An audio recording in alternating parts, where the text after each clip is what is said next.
Sa muling pagkakataon na ito na naman tayo at lalatag na naman tayo sa Undas 2025. Ano ang pinaghandaan ng NCRPO para sa seguridad at kaligtasan ng ating mamayan na libo-libong dadagsa sa mga sementeryo at sa mga lansangan? Alam naman natin na tuwing Undas ang ating mga kababayan ay umuwi sa kanilang mga, of course, mga probinsya at para magbigay respeto sa kanilang mga namayapang mahal sa buhay. On the part of the PNP, magkakaroon tayo ng maximum deployment ng ating mga personnel sa mga sementeryo dito sa Metro Manila. Hindi lang po mga sementeryo, kasali rin po dito yung mga simbahan, mga pangunahing lansangan at saka yung mga bus terminals doon sa seaport at saka sa airport.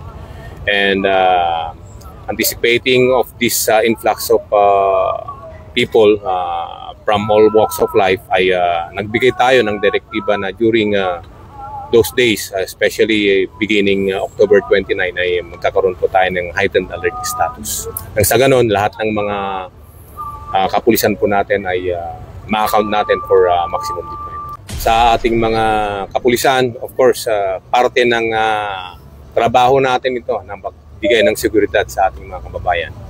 Although pare-parehas din tayong may mga mahal sa buhay na namayapa, pwede naman natin silang dalawin in some other days na hindi na masyadong busy or hindi na kinakailangan ang ating presensya dito sa NCRPO.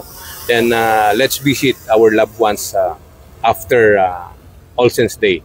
Nang sa ganon ay mapahiwatig din natin sa ating mga mahal sa buhay na andun palagi tayo para sa kanila. And sa ating mga kababayan na bibiyahe papuntang probinsya, siguraduhin po na of course bago bumiyahe, ang iwanan nating bahay ay dapat fully secured or ipagbilin natin sa ating mga kapitbahay. At siguraduhin po natin na maayos po ang pagbibiyahe natin. Kung may dala po tayong sariling sasakyan ay dapat palaging nasa kondisyon ng ating sasakyan at mag-ingat po sa pagmamaneho. Ngayon kung magbibiyahe tayo sa public transport, wag na po tayong magdala ng maraming bagahe at wag na po tayong magdala ng mga pinagbabawal na mga gamit. Nang sa ganun ay hindi po tayo mabala. Ako po si Police Chief Master Sergeant Mauricio Bonilla Ruiz. At Patrol Woman Maria Danica Bacal Subungo. At Patrol Woman Ronalyn Tanghia.